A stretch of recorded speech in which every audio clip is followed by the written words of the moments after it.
ಶ್ರೀ ವಾಗ್ದೇವಿಗೆ ಆವಾವ ಇಂದ್ರಿಯದ ವಿಷಯಮಂ ಕ್ಷೇತ್ರದೊಳುದ್ಭಾವಿಪ ನಿರ್ಮಲ ಮೂರ್ತಿಗಿಳಾವಂದಿಗೆ ಶಾಸ್ತ್ರಮುಖದೋಳ್ ಅವನತನಪ್ಪೆ. ವೇದಿಕೆಯ ಮೇಲೆ ಉಪಸ್ಥಿತರಿರುವಂತಹ ಬೆಂಗಳೂರು ನಗರ ವಿಶ್ವವಿದ್ಯಾಲಯದ ಕುಲಪತಿಗಳಾದಂತಹ ರಮೇಶ್ ಸರ್ ಅವರೇ, ವೇದಿಕೆಯ ಮೇಲೆ ಉಪಸ್ಥಿತರಿರುವಂತಹ ಲೇಖಕರಾದ CR ಗೋಪಾಲ್ ಸರ್ ಅವರೇ, ಉಳಿದ ಗಣ್ಯಮಾನ್ಯರೇ, ವೇದಿಕೆ ಮುಂಭಾಗದಲ್ಲಿರುವಂತಹ ಎಲ್ಲರಿಗೂ ಕೂಡ ನಮಸ್ಕಾರ ಮಾಡಿ, ಮೈಸೂರಿಂದ ಹೊರಟದ್ದು 2 ಕಾಲಕ್ಕೆ, ಬೆಂಗಳೂರು ತಲುಪಿದ್ದು 4ಕ್ಕೆ, ಬಂದದ್ದು ಶತಾಬ್ದಿ ಎಕ್ಸ್ಪ್ರೆಸ್ನಲ್ಲಿ. ಹಾಗಾಗಿ ಶತಾಬ್ದಿ ಎಕ್ಸ್ಪ್ರೆಸ್ನ ಮಾದರಿಯಲ್ಲೇ ಮಾತಾಡ್ಬಿಡೋಣ, ಆಗ್ಬೋದಾ?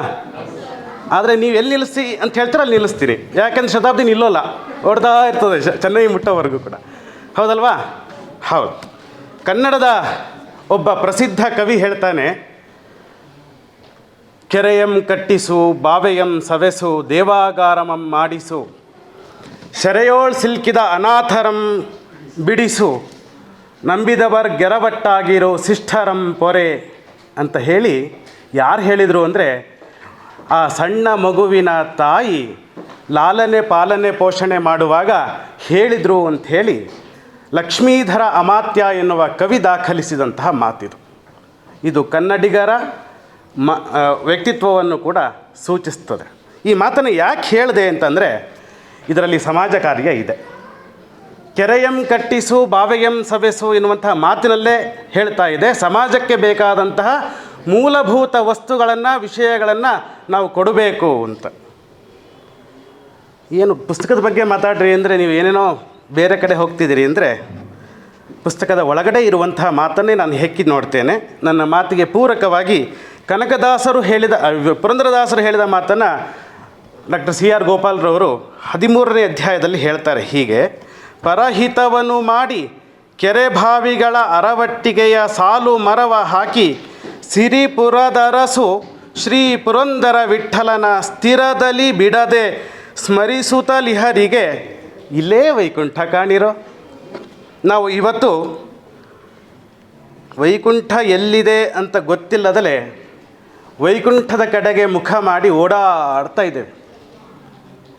ನಾವು ವೈಕುಂಠವನ್ನು ಎಲ್ಲಿ ಕಂಡುಕೊಳ್ಬೇಕು ಅಂದರೆ ಇಲ್ಲಿಯೇ ಕಂಡುಕೊಳ್ಬೇಕು ಅನ್ನೋದು ಪುರಂದರದಾಸರ ಮಾತು. ಇಲ್ಲೇ ವೈಕುಂಠ ಕಾಣೋದು ಯಾವಾಗ ಅಂದರೆ ಸಮಾಜದ ಜೊತೆಗೆ ನಾವು ಬೆರೆತಾಗ ಮಾತ್ರ. ಸಮಾಜದಿಂದ ವಿಮುಖರಾದ್ವಾ ವೈಕುಂಠ ಸಿಗಲಿಕ್ಕೆ ಸಾಧ್ಯನೇ ಇಲ್ಲ. ಒಂದು ಕೋಣೆಯಲ್ಲಿ ನೀವೊಬ್ಬರೇ ಇದ್ದು ಬಾಗಿಲು ಹಾಕ್ಕೊಂಡು ಎಷ್ಟು ದಿವಸ ಜೀವನ ಮಾಡಲಿಕ್ಕೆ ಸಾಧ್ಯ ಇದೆ ಹೇಳಿ? ಹೀಗೆ ಆಲೋಚಿಸಿದಾಗ ಸಮಾಜದ ಹೊರಗಡೆ ಬಂದು, ಅಂದರೆ ಸಮಾಜದ ಒಟ್ಟಿಗೆ ಬಂದು ನಾವು ಕೆಲಸ ಮಾಡಿದಾಗಲೇ ಅದಕ್ಕೊಂದು ದೊಡ್ಡ ಮೌಲ್ಯ. ಆ ದಿಸೆಯಲ್ಲಿ ಈ ಹೊತ್ತು 3 ಪುಸ್ತಕಗಳು ಬಿಡುಗಡೆ ಆಗ್ತಾ ಇದೆ. ಆ ಬದಿಯಿಂದ ಈ ಬದಿಗೆ ಲೇಖಕರು, ಆ ಮೊದಲ ಪುಸ್ತಕದ ಲೇಖಕರು ಆ ಕಡೆ ಇದ್ದಾರೆ, ಉಳಿದ ಪುಸ್ತಕದ ಲೇಖಕರು ಕೂಡ ಈ ಕಡೆ ಇದ್ದಾರೆ. ಅದಕ್ಕೊಂದು ಸಮೀಕರಣ ಇದೆ, ಒಂದು ಸ್ವಲ್ಪ ಗಮನಿಸಿ. ರಮೇಶ್ ಸರ್ ಅವ್ರಿಗೆ ಕೂಡ ಅಭಿನಂದನೆ ಸಲ್ಲಿಸ್ತೇನೆ. ಈ 3 ಪುಸ್ತಕಗಳನ್ನು ಒಟ್ಟಿಗೆ ತಂದಿದ್ದು ಭಾಳ ಸಂತೋಷದ ವಿಚಾರ. ಒಬ್ಬ ವ್ಯಕ್ತಿಯ ಮನಸ್ಸು ಉತ್ತಮ ಮುನ್ನುಡಿಯನ್ನು ಪಡ್ಕೊಳ್ಬೇಕು ಅನ್ನೋದಾದರೆ ಸಮಾಜ ಕಾರ್ಯವನ್ನು ಪಕ್ಷಿ ನೋಟದ ನೆಲೆಯಲ್ಲಿ ಗ್ರಹಿಸೋದಲ್ಲ, ಅದಕ್ಕೊಂದು ಮಾರ್ಗದರ್ಶನ ಬೇಕು. ಆ ಮಾರ್ಗದರ್ಶನ ಸಿಗೋದು ಎಲ್ಲಿಂದ ಅಂದರೆ ದಾಸ ಸಾಹಿತ್ಯ ಪ್ರಣೀತ ಅಭ್ಯುದಯದ ಆಯಾಮಗಳ ಮೂಲಕ. ಹಾಗೆ ನಾವು ಗುರುತಿಸಿದಾಗ ಸಮಾಜದಲ್ಲಿ ನಾವು ಬದುಕಲಿಕ್ಕೆ ಸಾಧ್ಯ ಎನ್ನುವ ನಿಟ್ಟಿನಲ್ಲಿ ಈ 3 ಪುಸ್ತಕಗಳು ಇವತ್ತು ಬಿಡುಗಡೆ ಆಗ್ತಾ ಇರೋದು ಒಂದು ಔಚಿತ್ಯಪೂರ್ಣ ಅಂತ ನಾನು ಭಾವಿಸ್ತೇನೆ.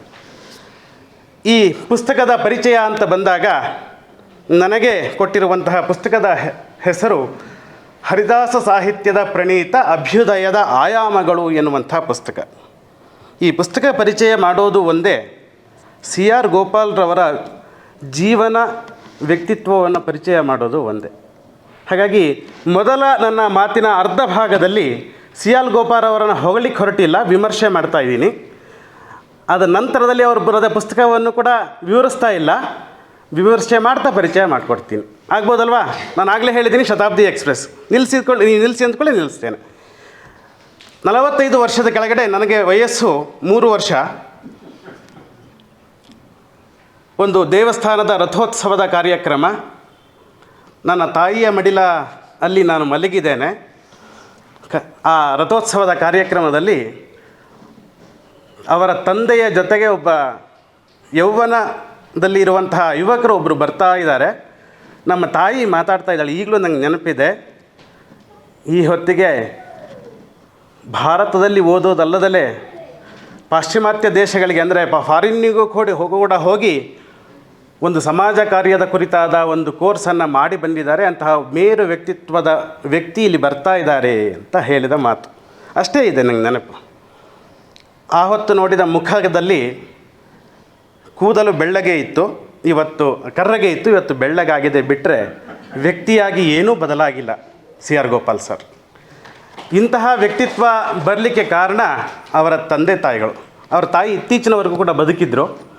ಅವರ ತಂದೆಯನ್ನು ನಾನು ಬಾಲ್ಯದಲ್ಲಿ ನೋಡಿಲ್ಲ ಅಂತ ಭಾವಿಸ್ತೇನೆ. ಆದರೆ ಅವರ ವ್ಯಕ್ತಿತ್ವ ಹೆಂಗಿತ್ತು ಅನ್ನೋದನ್ನು ನಮ್ಮ ತಾತನವರ ಬಾಯಿಂದ ಪದೇ ಪದೇ ಕೇಳ್ತಾ ಇದ್ದೆ. ಸಿ.ಕೆ. ರಾಮಾಚಾರ್ ಅನ್ನುವಂಥ ಮಾತು ಕೇಳಿದುಕೊಳ್ಳೆ ಅವರೊಂದು ಶಿಸ್ತಿನ ಸಿಪಾಯಿ ಎನ್ನುವಂಥ ಮಾತು. ಅಷ್ಟೇ ಅಲ್ಲ, ಗಾಂಧಿ ತತ್ವವನ್ನು ಅನುಸರಿಸೋದು ಅಂದರೆ ಬೋರ್ಡ್ ಹಾಕ್ಕೊಳ್ಳೋದಲ್ಲ, ಜೀವನದಲ್ಲಿ ಸದಾಕಾಲ ಬೋರ್ಡ್ ಹಾಕ್ಕೊಳ್ಳೋದಲ್ಲೇ ಅದನ್ನು ಅನುಸರಿಸಿ ನೋಡೋದು. ಒಂದು ಸರಳವಾದ ಪಂಚೆ, ಅದು ಗಡ್ಡಿ ಅಂಚಿನ ಪಂಚೆ, ಮೇಲೊಂದು ವಸ್ತ್ರ, ಇಷ್ಟು ಬಿಟ್ಟರೆ ಇನ್ನೇನಿಲ್ಲ. ಅವ್ರ ಜೀವನ ಏನೋ ಕೃಷಿ ಜೀವನ. ಅಷ್ಟೇ ಅಲ್ಲ, ಸಮಾಜದ ಯಾರು ಕಷ್ಟ ಕಡೆಯ ತೊಂದರೆಗೆ ಒಳಪಟ್ಟಿದ್ದಾರೆ ಅವರಿಗೆ ಸಹಾಯ ಮಾಡುವ, ತಾವು ಬೆಳೆದ ಬೆಳೆಯಲ್ಲಿಯೇ ಅದನ್ನು ಹಂಚಿ ತಿನ್ನುವಂತಹ ಒಂದು ಮನಸ್ಥಿತಿಯ ಹೆಸರು ನೋಡಿದರೆ ಆಚಾರ್ಯರ ವ್ಯಕ್ತಿತ್ವದಲ್ಲಿ ಇಂಥದ್ದೊಂದು ಸಾಮಾಜಿಕ ಕಾರ್ಯದ ಬದುಕು. ಈ ಬದುಕನ್ನು ಆರಂಭಿಸಿದಂತಹ ಸಿ.ಕೆ. ರಾಮಾಚಾರ್ಯರ ಕುಟುಂಬದಲ್ಲಿ ಇಲ್ಲಿ ಬಹುಪಾಲು ಜನರು ಅವರ ಕುಟುಂಬಸ್ಥರು ಇದ್ದಾರೆ. 10-12 ಜನರ ವಿಸ್ತಾರವಾದ ಕುಟುಂಬ. ಆ ಕುಟುಂಬದ ನಿರ್ವಹಣೆಯ ಜೊತೆಗೆ ಸಮಾಜದಲ್ಲಿ ನಡೀಬೇಕಾದಂತಹ ಒಳ್ಳೆಯ ಕಾರ್ಯಕ್ಕೆ ಮುಂದೆನೆಯಲ್ಲಿ ನಿಂತುಕೊಂಡು ಕೆಲಸ ಮಾಡುವಂತಹ ವ್ಯಕ್ತಿತ್ವ. ಆ ವ್ಯಕ್ತಿತ್ವದ ಪ್ರತಿಬಿಂಬವೇ ಸಿ.ಆರ್. ಗೋಪಾಲ್ ಸರ್ ಇವತ್ತು ನಮ್ಮ ಕಣ್ಣೆದುರುಗಡೆ ನಿಂತಿದ್ದಾರೆ. ಇದು ಎಲ್ಲಿಂದ ಬಂತು ಇಂತಹ ವ್ಯಕ್ತಿತ್ವ ಅಂದರೆ ಅವರು ನಂಬಿದಂತಹ ಹರಿದಾಸ ಸಂಸ್ಕೃತಿಯ ಕಾರಣಕ್ಕಾಗಿ. ನಾನು ಹರಿದಾಸ ಸಾಹಿತ್ಯ ಅನ್ನೋ ಪದವನ್ನು ಬಳಸೋದಿಲ್ಲ. ಯಾಕೆ ಅಂದರೆ ಸಾಹಿತ್ಯ ಕೇವಲ ಜ್ಞಾನವನ್ನು ಮಾತ್ರ ಕೊಡ್ತದೆ, ಸಂಸ್ಕೃತಿ ನಮ್ಮ ವ್ಯಕ್ತಿತ್ವವನ್ನು ರೂಪಿಸ್ತದೆ. ಹರಿದಾಸ ಸಾಹಿತ್ಯ ನಮ್ಮನ್ನು ಸಂಸ್ಕೃತರನ್ನಾಗಿ ಮಾಡಲಿಕ್ಕೆ ಹೊರಟಂತಹ ಸಾಹಿತ್ಯ ಆದ ಕಾರಣ ಅದನ್ನು ಹರಿದಾಸ ಸಂಸ್ಕೃತಿ ಎನ್ನುವ ಹೆಸರಿನಿಂದ ನಾನು ಗುರುತಿಸ್ತಾ ಹೋಗ್ತೇನೆ. ಈ ವೇದಿಕೆಯ ಕಾರ್ಯಕ್ರಮದ ಆರಂಭದಲ್ಲಿ ಮಾನ್ಯ ಕುಲಪತಿಗಳು ಸಮಾಜ ಕಾರ್ಯದ ಮೌಲ್ಯಗಳ ಆಯಾಮಗಳನ್ನು ಮತ್ತು ಇವತ್ತು ಪ್ರಸ್ತುತವಾಗಿ ಅದರ ಎಷ್ಟು ಮೌಲ್ಯ ಇದೆ, ಅದನ್ನು ಹೇಗೆ ಗುರುತಿಸಬೇಕು ಎನ್ನುವಂಥ ಮಾತುಗಳನ್ನು ಆಡಿದಾಗ ನನಗೆ ತೋಚಿದ್ದು ಒಂದು ಮಾತು, ಸಮಾಜದ ಕಟ್ಟಕಡೆಯ ವ್ಯಕ್ತಿಗೂ ಎಲ್ಲ ರೀತಿಯ ಸವಲತ್ತು ಸಿಗಬೇಕು ಅನ್ನುವಂತಹ ಮನಸ್ಥಿತಿ ಯಾವತ್ತು ಸಮಾಜದಲ್ಲಿ ಉದ್ಭವ ಆಗ್ತದೆ ಅವತ್ತು ಅಭ್ಯುದಯ ಖಂಡಿತ ಕಂಡಿದೆ ಅನ್ನೋದಕ್ಕೆ ಸಾರ್ಥಕವಾದ ಭಾವ ಸಿಗ್ತದೆ. ಈ ದಿಸೆಯಲ್ಲಿ ನೋಡಿದಾಗ ಒಂದು ಸಾಹಿತ್ಯ ಮಾದರಿ ಕೇವಲ ಸಾಹಿತ್ಯವಾಗಿ ಉಳಿಯದಲೇ ಅದು ವ್ಯಕ್ತಿತ್ವ ರೂಪಕ್ಕಾಗಿ ಬೇಕಾದಂತಹ ವ್ಯವಸ್ಥೆಯನ್ನು ಕಟ್ಟಿಕೊಡ್ತದೆ ಅನ್ನುವ ದಿಸೆಯಲ್ಲಿ ನೋಡಿದಾಗ ಪುಸ್ತಕದ ಒಳಗಡೆ ನಡೆದಂತಹ ಕೆಲವು ಮಾತುಗಳನ್ನು ನಿಮ್ಮ ಗಮನವನ್ನು ಸೆಳೀಲಿಕ್ಕೆ ಇಷ್ಟಪಡ್ತೇನೆ. ಸಿ.ಆರ್. ಗೋಪಾಲ್ರವರು ತಮ್ಮ ಮುನ್ನುಡಿಯ ಭಾಗದಲ್ಲಿ ಅಂದರೆ ಪ್ರಸ್ತಾವನೆಯ ಭಾಗದಲ್ಲಿ ಈ ರೀತಿಯ ಒಂದು ಮಾತನ್ನು ಹೇಳ್ತಾರೆ. ಕರ್ನಾಟಕದ ಹರಿಭಕ್ತಿ ಪರಂಪರೆಯ ಇನ್ನೊಂದು ವಾಹಿನಿಯಾದ ಹರಿದಾಸ ಸಾಹಿತ್ಯದಲ್ಲಿ ಸಮಾಜ ಕಾರ್ಯದ ಮೌಲ್ಯಗಳನ್ನು ಆರಿಸಿ ತೆಗೆಯುವ ಕೆಲಸ ಆಗಬೇಕಿದೆ. ಈ ವಿಷಯದ ಬಗ್ಗೆ ಸಾಂದರ್ಭಿಕವಾಗಿ ಅಲ್ಲೊಂದು ಇಲ್ಲೊಂದು ಲೇಖನಗಳು ಬಂದಿವೆ. ಆದರೆ ಸಮಗ್ರ ದಾಸ ಸಾಹಿತ್ಯವನ್ನು ಗಮನದಲ್ಲಿರಿಸಿಕೊಂಡು ಬರೆಸಿಕೊಂಡ ಕೃತಿ ಅಪರೂಪ. ಪ್ರಸ್ತುತ ಕೃತಿ ಹರಿದಾಸ ಸಾಹಿತ್ಯ ಪ್ರಣೀತ ಅಭ್ಯುದಯದ ಆಯಾಮಗಳು, ಸಮಾಜ ಕಾರ್ಯ ತತ್ವಾದರ್ಶಗಳನ್ನು ಅನುಲಕ್ಷಿಸಿ ಈ ಹಾದಿಯಲ್ಲಿ ಒಂದು ಆರಂಭಿಕ ಪ್ರಯತ್ನ ಅನ್ನುವಂಥ ಮಾತನ್ನು ಹೇಳ್ತಾರೆ. ಹೌದು, ಖಂಡಿತ ಹೌದು. ಹರಿದಾಸ ಸಾಹಿತ್ಯದ ವಿವಿಧ ಆಯಾಮಗಳನ್ನು ಅಧ್ಯಯನ ಮಾಡಲಿಕ್ಕೆ ಒಂದು ಜೀವನ ಸಾಕಾಗಲಿಕ್ಕಿಲ್ಲ. ಕೆಲವೇ ವಿಷಯಗಳನ್ನು ಆಯ್ದು ಅದನ್ನು ವಿಭಾಗ ಮಾಡಿ ಹೊರಟಂತಹ ಈ ಪುಸ್ತಕ 13 ಅಧ್ಯಾಯಗಳ ವಿಸ್ತಾರತೆಯನ್ನು ಪಡ್ಕೊಳ್ತದೆ. ಅಲ್ಲಿಯೂ ಕೂಡ ಸರವರೇ ಹೇಳುವಂತೆ ಆ ಕೆಲವು ಮಾದರಿಗಳನ್ನು ಮಾತ್ರ ನಾನು ಪರಿಚಯಿಸ್ತೇನೆ ಎನ್ನುವಂಥ ಮಾತು ಅವರ ಮಾತಲ್ಲೇ ಕಂಡುಕೊಳ್ಳುವಂಥ ಮಾತು. ಹಾಗೆ ನೋಡಿದಾಗ ಎಷ್ಟು ವಿಸ್ತಾರವಾಗಿದೆ ಹರಿದಾಸ ಸಂಸ್ಕೃತಿ ಅನ್ನುವಂಥದ್ದು. ಈ ಮೊದಲ ಪುಸ್ತಕದ ಆ ಪರಿವಿಡಿಯನ್ನು ಗಮನಿಸಿದಾಗ 13 ಅಧ್ಯಾಯಗಳಲ್ಲಿ ದಾಸ ಸಾಹಿತ್ಯವನ್ನು ಒಳಗೊಂಡಂತೆ ಏನೆಲ್ಲ ಆಯಾಮಗಳಲ್ಲಿ ಅದನ್ನು ವಿಭಾಗಿಸಿಕೊಳ್ಳಬಹುದು ಎನ್ನುವಂತಹ ಒಂದು ಚೌಕಟ್ಟನ್ನು ಅವರು ನಮ್ಮ ಕಣ್ಣೆದುರುಗಡೆ ತಂದುಕೊಡ್ತಾರೆ. ಅದು ಬಹಳ ಮುಖ್ಯ ಅನಿಸುತ್ತೆ ಈ ಪುಸ್ತಕವನ್ನು ಓದಲಿಕ್ಕೆ ಅಂತ. ಆ ಶೀರ್ಷಿಕೆಗಳೇ ಬಹಳ ಚೆನ್ನಾಗಿದೆ. ಬದುಕಿನ ಧ್ಯೇಯ ಮತ್ತು ಸಾಧನಾ ಮಾರ್ಗಗಳು ಅನ್ನುವಂಥ 1ನೇ ಅಧ್ಯಾಯ ಆದರೆ 2ನೇ ಅಧ್ಯಾಯ ಭಕ್ತಿಪಂಥ ಶರಣ ಪರಂಪರೆಯ ಸಿಂಹಾವಲೋಕನ ಎನ್ನುವಂಥದ್ದು. 3ನೆಯ ಅಧ್ಯಾಯ ಹರಿದಾಸ ಪರಂಪರೆ, ಮಾಧ್ವ ತತ್ವಗಳು, ಹರಿದಾಸ ಸಾಹಿತ್ಯ ಪ್ರಮೇಯಗಳು ಎನ್ನುವಂಥದ್ದು. 4ನೇ ಅಧ್ಯಾಯದಲ್ಲಿ ದಾಸ ಸಾಹಿತ್ಯದ ಪ್ರವರ್ತಕರು, ಪ್ರಚಾರಕರು ಮತ್ತು ದಾಸ ಸಾಹಿತ್ಯದ ವೈವಿಧ್ಯತೆ ಎನ್ನುವಂಥದ್ದು. 5ನೇ ಅಧ್ಯಾಯದಲ್ಲಿ ಸಮಾಜ ಕಾರ್ಯ ಮತ್ತು ದಾಸ ಸಾಹಿತ್ಯ ಎನ್ನುವ ವಿಷಯದ ಕುರಿತಾಗಿ ಪ್ರಸ್ತಾಪ ಮಾಡುವಂತಹ ಗೋಪಾಲ್ ಸರ್ ಅವರು 6ನೇ ಅಧ್ಯಾಯದಲ್ಲಿ ದಾಸ ಸಾಹಿತ್ಯದಲ್ಲಿ ವ್ಯಕ್ತಿಗತ ವೈಯಕ್ತಿಕ ಅಭ್ಯುದಯದ ದೈಹಿಕ ಆಯಾಮಗಳು ಏನೇನಿದ್ದಾವೆ ಅನ್ನೋದ್ರ ಬಗ್ಗೆ ವಿಶ್ಲೇಷಣೆಗೆ ಒಳಪಡಿಸ್ತಾರೆ. 7ನೇ ಅಧ್ಯಾಯದಲ್ಲಿ ದಾಸ ಸಾಹಿತ್ಯದಲ್ಲಿ ವ್ಯಕ್ತಿಗತ ಅಭ್ಯುದಯ, ಮಾನಸಿಕ ಆಯಾಮಗಳ ಕುರಿತಾಗಿ ಮಾತಾಡ್ತಾರೆ. 8ನೇ ಅಧ್ಯಾಯದಲ್ಲಿ ದಾಸ ಸಾಹಿತ್ಯದಲ್ಲಿ ವ್ಯಕ್ತಿಗತ ಅಭ್ಯುದಯ, ನೈತಿಕ ಆಯಾಮ ಅನ್ನೋದನ್ನು ಅಲ್ಲಿ ವಿಶದೀಕರಿಸಿ 9ನೇ ಅಧ್ಯಾಯದಲ್ಲಿ ದಾಸ ಸಾಹಿತ್ಯದಲ್ಲಿ ವ್ಯಕ್ತಿಗತ ಅಭ್ಯುದಯ, ಆಧ್ಯಾತ್ಮದ ಆಯಾಮಗಳು ಏನೇನಿದ್ದಾವೆ ಅನ್ನೋದನ್ನು ಅಲ್ಲಿ ವಿವರಿಸ್ತಾರೆ. ಅದರಂತೆ 10ನೇ ಅಧ್ಯಾಯದಲ್ಲಿ ದಾಸ ಸಾಹಿತ್ಯದಲ್ಲಿ ವೃಂದಗತ ಅಭ್ಯುದಯ ಹಾಗಂದ್ರೆ ಏನು ಅದರ ವಿಸ್ತಾರತೆಯನ್ನು ಅಲ್ಲಿ ಹೇಳಿ 13ನೇ ಅಧ್ಯಾಯದ ಹೊತ್ತಿಗೆ ಸಮಾಜ ಕಾರ್ಯಕರ್ತರು ಮತ್ತು ದಾಸರು ಎನ್ನುವ ವಿಷಯದ ಕುರಿತಾಗಿ ಅಲ್ಲಿ ಪ್ರಸ್ತಾಪವನ್ನು ಮಾಡ್ತಾರೆ. ಹೀಗೆ 13 ಅಧ್ಯಾಯಗಳ ವಿಸ್ತಾರವಾದ ವಿಭಾಗಗಳಿವೆ. ಈ ಇಡೀ ಪುಸ್ತಕವನ್ನು ಓದಿ ಅರ್ಥ ಮಾಡ್ಕೊಳ್ಬೇಕು ಅಂತಂದಾಗ ನನಗೆ ಈಗ 10 ದಿವಸದ ಕೆಳಗಡೆ ಈ ಪುಸ್ತಕ ಸಿಕ್ತು. ಎಕ್ಸ್ಪ್ರೆಸ್ನಲ್ಲೇ ಹೇಗೆ ಬಂದೆ ಹಾಗೇ ಓದಿದ್ದೇನೆ ಇದನ್ನು. ಹಾಗಾಗಿ ಪಕ್ಷಿ ನೋಟವನ್ನು ನಿಮ್ಮ ಎದುರುಗಡೆ ಇಡಲಿಕ್ಕೆ ಹೊರಟಿದ್ದೇನೆ ಹೊರತು ನನಗೆ ಇದು ಇಡೀ ಪುಸ್ತಕವನ್ನು ಓದಲಿಕ್ಕೆ ಒಂದು ತಿಂಗಳ ಕಾಲಮಿತಿ ಬೇಕಿದೆ ಅಂತ ಭಾವಿಸ್ತೇನೆ. ಒಂದು ಘಟನೆಯನ್ನು ನಿಮ್ಮ ಕಣ್ಣೆದುರುಗಡೆ ದಾಖಲಿಸಿ ಈ ಪುಸ್ತಕದ ಮೌಲ್ಯ ಏನು ಅನ್ನೋದನ್ನು ನಿಮ್ಮ ಕಣ್ಣು ಮುಂದೆ ಇಡ್ತೇನೆ. ಅವರೇ ವಿವರಿಸಿದಂತೆ ವಿಜಯನಗರ ಸಾಮ್ರಾಜ್ಯದ ರಾಜಗುರುಗಳಾದಂತಹ ವ್ಯಾಸರಾಯರು 12 ವರ್ಷಗಳ ಕಾಲ ಒಂದು ಕೆರೆಯನ್ನು ಕಟ್ಟಿಸಿದರು ಅನ್ನುವಂಥ ಮಾಹಿತಿಯನ್ನು ದಾಖಲು ಮಾಡಿದ್ದಾರೆ. ಅದೊಂದು ಶಾಸನೋಕ್ತ ಮಾಹಿತಿ. ಒಬ್ಬ ವ್ಯಕ್ತಿ ಅಂದರೆ ಸನ್ಯಾಸಿ, ಆತನ ನಿತ್ಯದ ಕೆಲಸ ಏನು ಅಂದರೆ ಬೆಳಗ್ಗೆ ಎದ್ದು ನಿತ್ಯ ಅನೇಕಗಳನ್ನು ಮುಗಿಸಿ ಸ್ನಾನ ಮಾಡಿ ಕೂತ ವೇಳೆಗೆ ಇಡೀ ದೇಶದ ಅಭ್ಯುದಯಕ್ಕಾಗಿ ಜಪತಪ ಅನುಷ್ಠಾನ, ಶ್ರೇಯ ಪ್ರಾರ್ಥನೆ ಇಷ್ಟೇ ಮಾಡಬೇಕು ಅಂತ ಸದಾಚಾರ ಸ್ಮೃತಿ ಎನ್ನುವಂತಹ ಗ್ರಂಥದಲ್ಲಿ ಮಧ್ವಾಚಾರ್ಯರು ಹೇಳಿರೋದನ್ನು ಎಲ್ಲ ಯತಿಗಳು ಕೂಡ ಪಾಲಿಸ್ಕೊಂಡು ಬಂದಿದ್ದಾರೆ. ಅಲ್ಲ, ಯತಿಗಳೆಲ್ಲ ಇಷ್ಟೇ ಮಾಡಬೇಕಾ, ಬೇರೆ ಕೆಲಸ ಇಲ್ವಾ, ಬೇರೆ ಕೆಲಸ ಏನು ಮಾಡೋದೇ ಬೇಡವಾ ಅಂತಂದರೆ ಬೇಕಾದಷ್ಟಿದೆ ಅನ್ನೋದನ್ನು ತೋರಿಸಿಕೊಟ್ಟವರು ಮೊದಲಿಗರು ಮಧ್ವಾಚಾರ್ಯರಾದರೆ ಅದನ್ನು ಅನುಸರಿಸಿ ಸಮಾಜಕ್ಕೆ ಒಂದು ದೊಡ್ಡ ಬೆಳಕಾಗಿ ಕಂಡವರು ವ್ಯಾಸರಾಯರು. ಕಂದಕೂರಿನ ಕೆರೆಯನ್ನು ಕಟ್ಟಿಸಿದ್ದಕ್ಕೆ ಶಾಸನ ದಾಖಲೆಯಾಗ್ತದೆ. ಆ ಶಾಸನದಲ್ಲಿ ಏನು ಮಾಹಿತಿ, ಅಲ್ಲಿ ಘಟನೆಗಳ ಏನು ಮಾಹಿತಿ ಇದೆ ಅಂತ ಗಮನಿಸಿದಾಗ ಒಬ್ಬ ವ್ಯಕ್ತಿಗೆ ಈ ಹೊತ್ತು ಏನಾದರೂ ಲಾಟ್ರಿ ಹೊಡೆದ್ರೆ ಏನು ಮಾಡ್ತೀವಿ? ಸಮಾಜ ಹೇಗಿದೆಯೋ ಬಿಟ್ಟಿದೆಯೋ ಗೊತ್ತಿಲ್ಲ, ನಾನು ಐಷಾರಾಮಿ ಒಂದು ದೊಡ್ಡ ಕಾರಲ್ಲಿ ಕೊಂಡ್ಕೋಬೇಕು, ಅದರಲ್ಲಿ ಕುತ್ಕೋಬೇಕು, ಎಲ್ಲ ದೇಶಗಳನ್ನು ಸುತ್ತಬೇಕು, ಅಷ್ಟೇ ಅಲ್ಲ ಅದರಲ್ಲಿ ಯಾರು ಕೂತಿರಬಾರ್ದು, ನಾನು ಮಾತ್ರ ಕೂತಿರಬೇಕು ಅನ್ನುವ ಮನಸ್ಥಿತಿಗೆ ಇವತ್ತು ಬಂದಿದ್ದೇವೆ. ಹಾಗೆ ಇದ್ದರೆ ಆ ಹಣದ ಮೌಲ್ಯ ಎಷ್ಟರ ಮಟ್ಟಿಗೆ ಉಚಿತ ಅನ್ನುವಂಥ ಪ್ರಶ್ನೆಗೆ ಪದೇ ಪದೇ ಸಮಾಜ ನಮ್ಮನ್ನು ಪ್ರಶ್ನೆ ಮಾಡ್ತಾ ಹೋಗ್ತದೆ. ಆ ದಿಸೆಯಲ್ಲಿ ನೋಡಿದಾಗ ದೊಡ್ಡ ಸಾಮ್ರಾಜ್ಯದ ಚಕ್ರವರ್ತಿ 10,000 ಎಕರೆಯ ಭೂಮಿಯನ್ನು ದಾನ ಕೊಟ್ಟಾಗ ಒಬ್ಬ ಸನ್ಯಾಸಿ ಅದನ್ನು ತನ್ನ ಮಠಕ್ಕೆ ಹಾಗೇ ಬರೆಸಿ ಇಟ್ಕೊಂಡು ಬಿಟ್ಟಿದ್ದರೆ ಇವತ್ತು ಶ್ರೀಮಂತ ಮಠಗಳು ಅಂತ ಒಂದು ಪಟ್ಟಿ ಏನಾದರೂ ಮಾಡಿದರೆ ಅದರಲ್ಲಿ ಮೊದಲ ಪಟ್ಟಿಯೇ ವ್ಯಾಸರಾಯರ ಮಠ ಆಗ್ತಾಯಿತ್ತು. ಆದರೆ ಈ ಹೊತ್ತು ಆ ಮಠವನ್ನು ಹೋಗಿ ಒಳಹೊಕ್ಕು ನೋಡಿ ಆರ್ಥಿಕವಾಗಿ ಮುಗ್ಗಟ್ಟಿನಿಂದನೇ ಕೂಡಿದೆ. ಆದರೆ ಅದಕ್ಕೆ ಒಳ್ಳೆಯ ಹೆಸರಿದೆ. ಆ ಒಳ್ಳೆಯ ಹೆಸರು ಬರಲಿಕ್ಕೆ ಕಾರಣದ 2 ಘಟನೆಯನ್ನು ವಿವರಿಸಿ ನನ್ನ ಮಾತನ್ನು ನಿಲ್ಲಿಸ್ಬಿಡ್ತೇನೆ. ವ್ಯಾಸರಾಯರು ಆ ಕೆರೆಯನ್ನು ಕಟ್ಟಿಸುವಾಗ ಕೃಷ್ಣದೇವರಾಯ ಕೊಟ್ಟಂತಹ ಭೂಮಿಯನ್ನು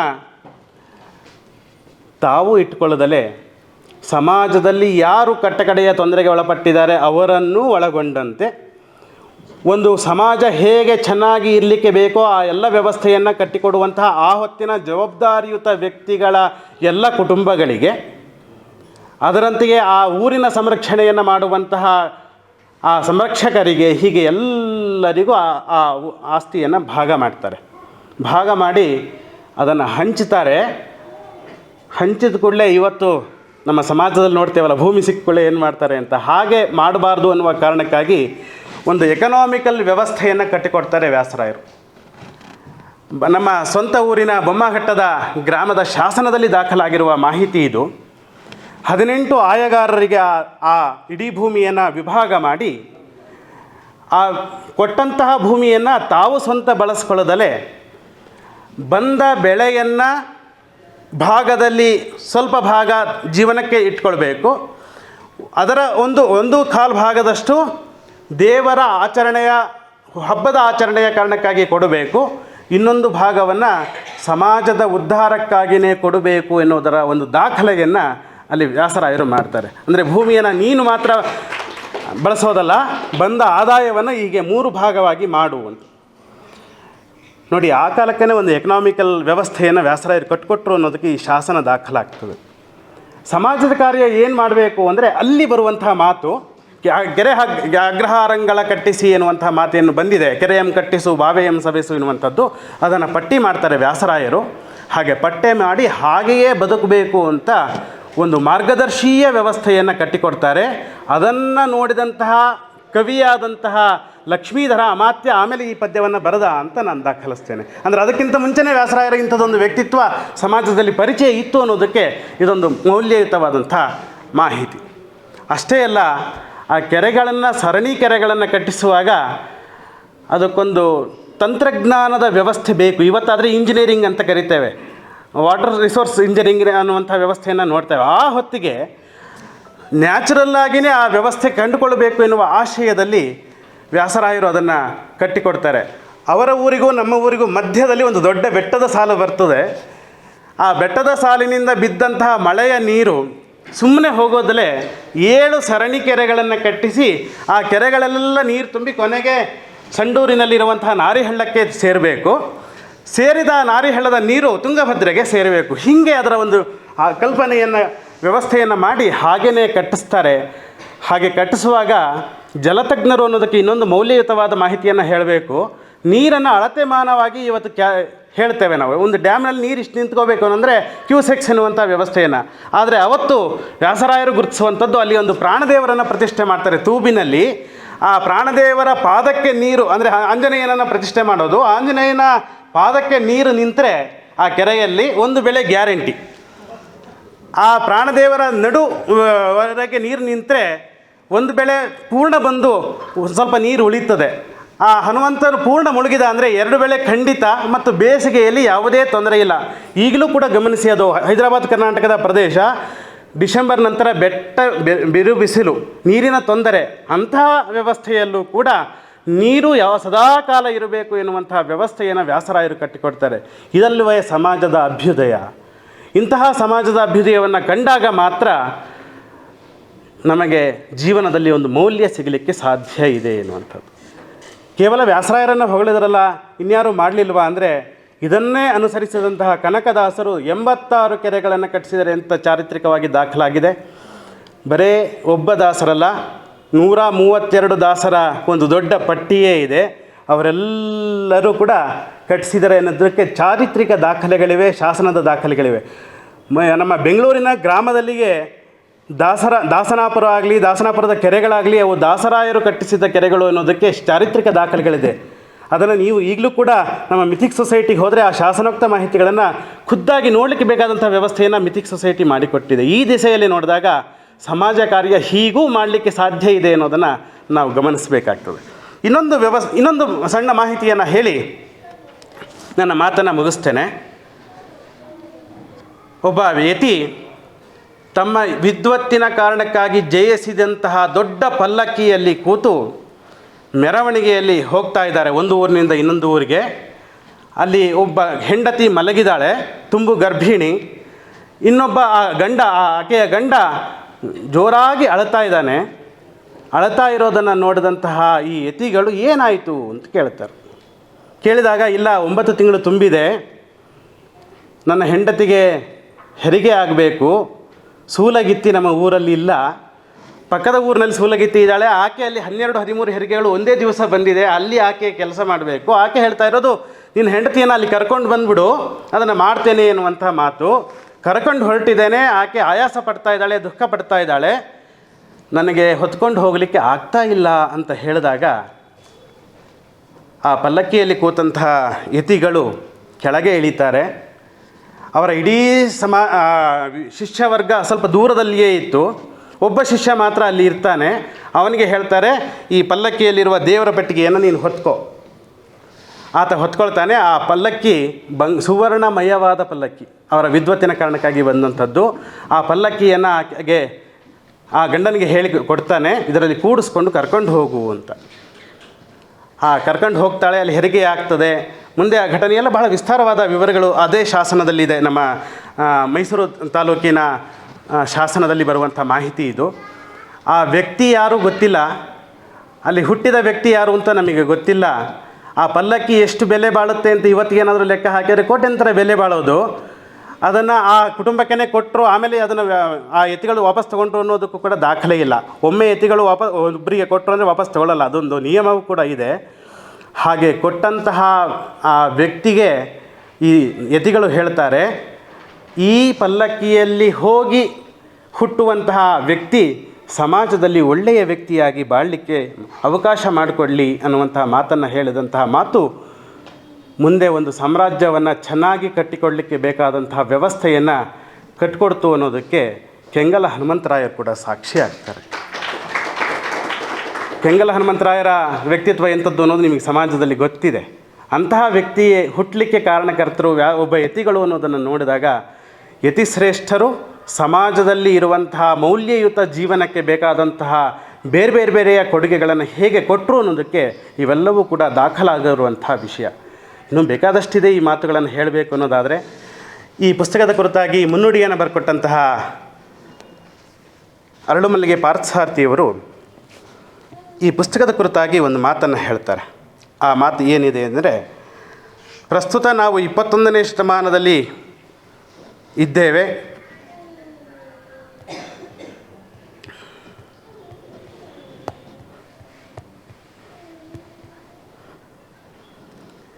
ಈ ಶತಮಾನದಲ್ಲಿ ಅಂತರ್ಶಿಸ್ತೀಯ ಅಧ್ಯಯನದ ಅಗತ್ಯ ಇದೆ. ನಾನು ಇಷ್ಟೊತ್ತು ಹೇಳಿದ್ದು ಚಾರಿತ್ರಿಕ ದಾಖಲೆಯಾಗಿ, ಐತಿಹಾಸಿಕ ದಾಖಲೆಯಾಗಿ ನೋಡೋದಾದರೆ, ಅದನ್ನು ಹಿಸ್ಟ್ರಿ ಡಿಪಾರ್ಟ್ಮೆಂಟ್ ಆಗಿ ನೋಡೋದಾದರೆ, ಅದರ ಆಯಾಮಗಳನ್ನು ಗಮನಿಸುವಾಗ ಒಂದು ಸೋಷಿಯಾಲಜಿ ವಿಭಾಗವನ್ನು ನೋಡೋದಾದರೆ, ಕನ್ನಡ ಸಾಹಿತ್ಯದ ವಿಭಾಗ, ಇದನ್ನೆಲ್ಲವನ್ನು ಗಮನಿಸಿದಾಗ ಅಂತರ್ಶಿಸ್ತೀಯ ಅಧ್ಯಯನದ ಅಗತ್ಯ ಇದೆ. ಆ ದಿಸೆಯಲ್ಲಿ ವ್ಯಾಪಕವಾಗಿ ಅಧ್ಯಯನ ಆಗಬೇಕು. ಹಾಗೂ ಹೆಚ್ಚು ನಡೆಯುತ್ತಿರುವ ಪ್ರಸ್ತುತ ಸಂದರ್ಭದಲ್ಲಿ ಈ ಥರ ಅಂತರ್ಶಿಸ್ತೀಯ ಅಧ್ಯಯನಗಳೇ ನಡೀತಾ ಇದೆ. ಅಂತಹ ಅಂತರ್ಶಿಸ್ತೀಯ ಅಧ್ಯಯನಗಳ ಆಗಬೇಕು. ಅದನ್ನು ಮಾಡಿದಂತಹ CR ಗೋಪಾಲ್ರವರು ಈ ಕೃತಿಯ ಮೂಲಕ ಅತ್ಯಂತ ಮಹತ್ವಪೂರ್ಣವಾದ ಸಾಮಾಜಿಕ ಕಾರ್ಯಗಳ ಕುರಿತ ಅಧಿಕೃತ ಗ್ರಂಥಗಳ ಮೂಲಕ ನಾಡಿನ ಹಿರಿಯ ವಿದ್ವಾಂಸರಾದ ಗೋಪಾಲ್ರವರು ರಚಿಸಿರುವ ಈ ಕೃತಿಯಲ್ಲಿ ದಾಸ ಸಾಹಿತ್ಯ ಹಾಗೂ ಸಮಾಜ ಕಾರ್ಯ ಸಾಹಿತ್ಯ ಎರಡೂ ಕ್ಷೇತ್ರದಲ್ಲೂ ಅತ್ಯುತ್ತಮ ಆಕರ ಗ್ರಂಥವಾಗಿ ಕಾಣ್ತದೆ ಎನ್ನುವಂಥ ಮಾತನ್ನು ಅರಳುಮಲ್ಲಿಗೆ ಪಾರ್ಥಸಾರಥಿಯವರು ದಾಖಲಿಸಿದ್ದಾರೆ. ಈ ಪುಸ್ತಕವನ್ನು ಓದಿದಾಗ ಭಾಷೆ ಬಹಳ ಸರಳ ಇದೆ, ಓದಿಸ್ಕೊಂಡು ಓಡುತ್ತೆ. ನೀವು ಮೊದಲನೇ ಅಧ್ಯಾಯ ಶುರು ಮಾಡಿದ್ರಿ ಅಂದರೆ ಕೊನೆ ಅಧ್ಯಾಯ ಯಾವಾಗ ಮುಗೀತು ಅಂತಲೇ ಗೊತ್ತಾಗಲ್ಲ, ಅಷ್ಟು ವೇಗವಾಗಿ ಓದಿಸ್ಕೊಂಡು ಹೋಗುತ್ತೆ. ಸರಳವಾದ ಭಾಷೆ ಇರಿದೆ. ನನಗೊಂದು ಪ್ರಶ್ನೆ ಏನು ಅಂದರೆ, ಈ ಪುಸ್ತಕವನ್ನು ಯಾಕೆ ನೀವು ಇಷ್ಟು ಲೇಟಾಗಿ ಬರೆದ್ರಿ ಅಂತ. ಅವರು ಬರೆದ ಬಹುಪಾಲು ಪುಸ್ತಕಗಳನ್ನು ನನ್ನ ಥೀಸಿಸಲ್ಲಿ ದಾಖಲಿಸಿದ್ದೇನೆ. ಸಾಮಾಜಿಕ ಕಾರ್ಯ, ಹರಿದಾಸ ಸಾಹಿತ್ಯದ ನೆಲೆಯಲ್ಲಿ ನನ್ನ ಥೀಸಿಸ್ ಏನು 2014 ಆಯಿತು. ಅದಕ್ಕೂ ಮುಂಚೆ ಈ ಪುಸ್ತಕ ಬಂದಿದ್ದರೆ ನನ್ನ ಥೀಸಿಸ್ನ ಆಯಾಮವನ್ನು ಇನ್ನೂ ಸ್ವಲ್ಪ ವಿಸ್ತಾರ ಮಾಡ್ತಾ ಇದ್ದೆ. ಅಂತಹ ಅವಕಾಶ ಆಗ್ತಾಯಿತ್ತು. ಆದರೆ ಕಾಲ ಮಿಂಚಿಲ್ಲ. ಈ ಪುಸ್ತಕವನ್ನು ಆಧರಿಸಿ ಇವರು ಹೇಳಿದಂತಹ ಮಾಹಿತಿಯನ್ನೇ ಇಟ್ಕೊಂಡು ಈಗಾಗಲೇ ಯೋಜಿತ ಒಂದು ಯೋಜನೆಯನ್ನೇನು ನಾನು ಮತ್ತು ಬಾಳಗಾರ ಶ್ರೀಗಳವರು ಆರಂಭಿಸಿದ್ದೇವೆ. ಇಲ್ಲೇ ವೈಕುಂಠ ಕಾಣಿರೋ ಎನ್ನುವಂತಹ ಶೀರ್ಷಿಕೆಯ 8 ಸಂಪುಟದ ವಿಸ್ತಾರತೆಯ ಗ್ರಂಥವನ್ನು ಈ ಪುಸ್ತಕ ಓದಿದ ಮೇಲೆ ಅದನ್ನು ಇನ್ನೊಂದು 10 ಪುಸ್ತಕಗಳನ್ನು ಸೇರಿಸಬಹುದಾ ಅಂತ ಒಂದು ಆಸೆ ಬಂತು.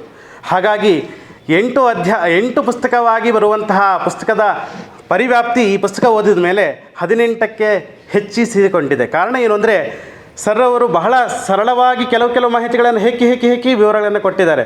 ಅದನ್ನು ವಿಸ್ತಾರವಾಗಿ ನಾವು ಅಧ್ಯಯನಕ್ಕೆ ಒಳಪಡಿಸಿ ಸಮಾಜಕ್ಕೆ ಕೊಡಬೇಕಾಗಿದೆ ಎನ್ನುವ ದಿಸೆಯಲ್ಲಿ ವಿಸ್ತಾರತೆಯನ್ನು ಕಂಡುಕೊಳ್ತಾ ಇದ್ದೇವೆ ಆ ಪುಸ್ತಕದಲ್ಲಿ. ಅಲ್ಲಿ ಈ ಪುಸ್ತಕದ ಬಹುಪಾಲು ವಿಷಯಗಳನ್ನು ವಿಸ್ತಾರವಾಗಿ ನಾವು ದಾಖಲಿಸೋರಿದ್ದೇವೆ. ಅಂತಹ ಪುಸ್ತಕದ ಕೆಲಸಕ್ಕೆ ಪ್ರೇರಣೆಯಾದಂತಹ, ಇಷ್ಟೊತ್ತು ಸಾರ್ ಅಂತ ಇದ್ದೆ, ನನಗೆ ಯಾಕೋ ಅದೊಂದು ಬೇಸರ ಅನಿಸ್ತಾ ಇದೆ. ಮಾವ ಆಗಬೇಕು ಅವರು ನನಗೆ. ಸಾರ್ ಅಂದರೆ ನನಗೆ ಒಂಥರ ಇರುಸುಮುರುಸು ಆಗ್ತದೆ. ಮಾವ ಆದಂತಹ ಸಿ ಆರ್ ಗೋಪಾಲ್ರವರಿಗೆ, ಅವರ ಹೆಂಡತಿಯಾದಂತಹ ಅತ್ತೆಯಾದಂತಹ ಜಯಶ್ರೀ ಅವರಿಗೆ, ಅವರ ಬಂಧು ಮಿತ್ರರಿಗೆ, ವೇದಿಕೆಯಲ್ಲಿರುವ ಎಲ್ಲ ಗಣ್ಯಮಾನ್ಯರಿಗೆ, ನನ್ನ ಮಾತನ್ನು ಸಹಿಸಿಕೊಂಡು ಕೇಳಿದಂತಹ ನಿಮ್ಮೆಲ್ಲರಿಗೂ ಕೂಡ ಹೃದಯಪೂರ್ವಕ ನಮನಗಳನ್ನು ಸಲ್ಲಿಸಿ ನನ್ನ ಮಾತನ್ನು ಮುಗಿಸ್ತೇನೆ. ಧನ್ಯವಾದ.